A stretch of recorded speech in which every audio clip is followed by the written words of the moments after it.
Et en marge de ce dossier, l'Arabie Saoudite, le Qatar et Oman auraient convaincu Donald Trump de donner une chance à l'Iran et de renoncer donc à attaquer Téhéran. C'est ce qu'indique en tout cas un responsable saoudien.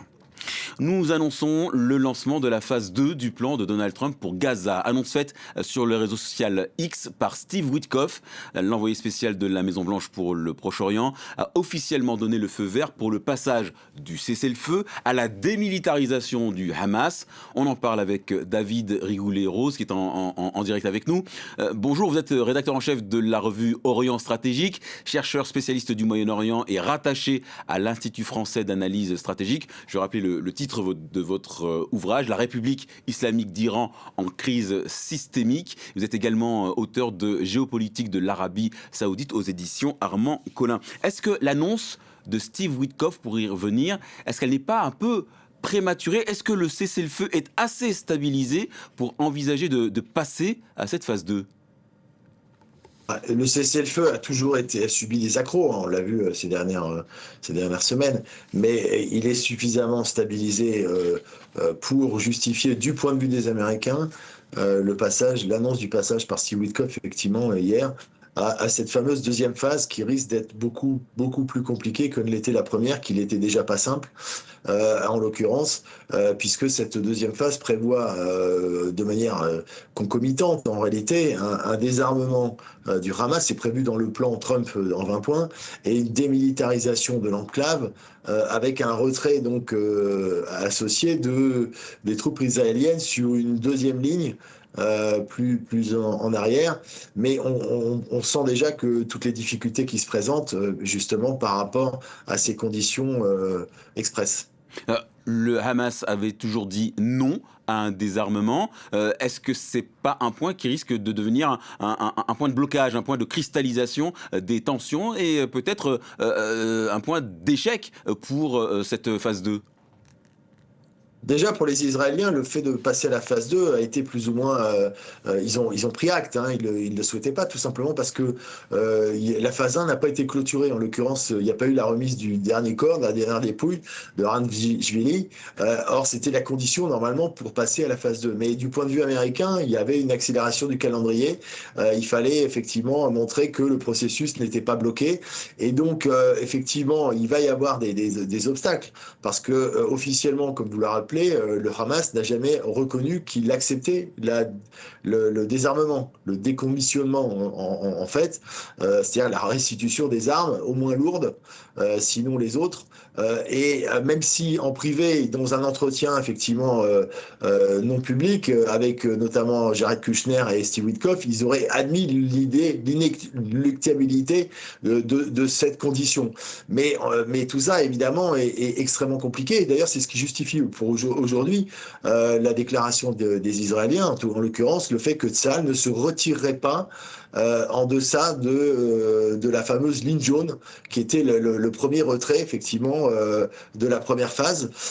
Et tant que cette opération du désarmement, qui est pour les Israéliens une condition sine qua non pour avancer, ne serait pas effective. Alors, condition sine qua non pour le Hamas, condition sine qua non pour Israël. Est-ce que cette phase 2 va réellement entrer en phase opérationnelle?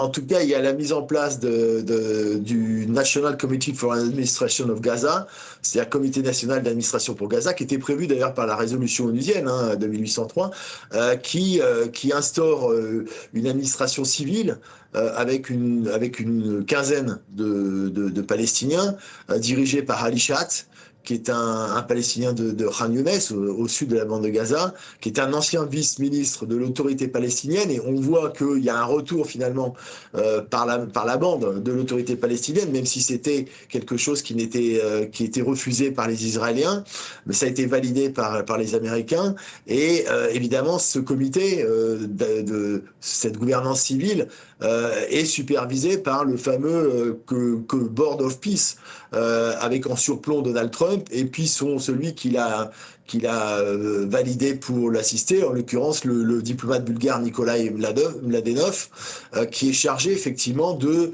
surveiller la bonne gestion de cette administration civile de technocrates palestiniens.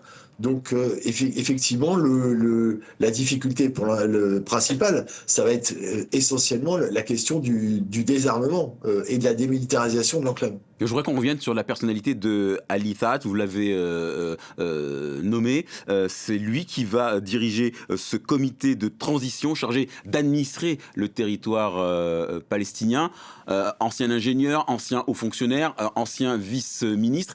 C'est un profil de technocrate qu'il fallait vraiment désigner pour occuper cette fonction ? De toute façon, c'est ce qui était prévu effectivement par le plan. Il n'était pas question. Les Israéliens avaient considéré au début, on se rappelle de la fameuse formule de Benjamin Netanyahou, pas de Hamastan et pas de Fatahastan. Donc il fallait en théorie effectivement des profils qui soient dépolitisés, même si ils peuvent pas être totalement dissociés d'une histoire, on va dire des groupes palestiniens, en l'occurrence de l'autorité palestinienne, même si officiellement ça n'est pas le cas. Donc vous évoquez effectivement celui qui est censé diriger. Il est assisté d'un ministre, Sami Nasman, qui est le ministre de l'Intérieur, et on sait à quel point cette question va être sensible justement dans le cadre de cette gouvernance civile, qui a toujours été un critique du Hamas. C'est pour ça qu'il a été validé par Donald Trump.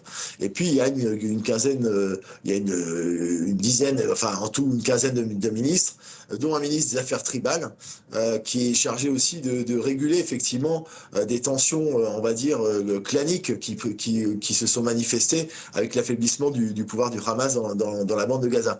Mais de toute façon, toute cette architecture très complexe, elle va être conditionnée effectivement par une amélioration de la situation sur le terrain et par effectivement les modalités qui restent à définir du désarmement attendu du Hamas, qui est prévu par le plan de Donald Trump.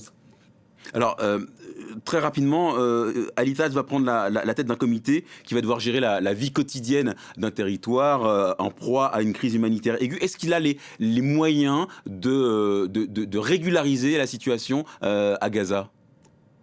Ça va être très difficile, évidemment, d'autant plus qu'en réalité, le Comité national pour l'administration civile, elle est chapeautée, enfin, elle est supervisée par ce fameux Conseil de la paix, et qui est là pour vérifier que justement le Hamas ne pratique pas une politique d'entrisme dans la structure palestinienne.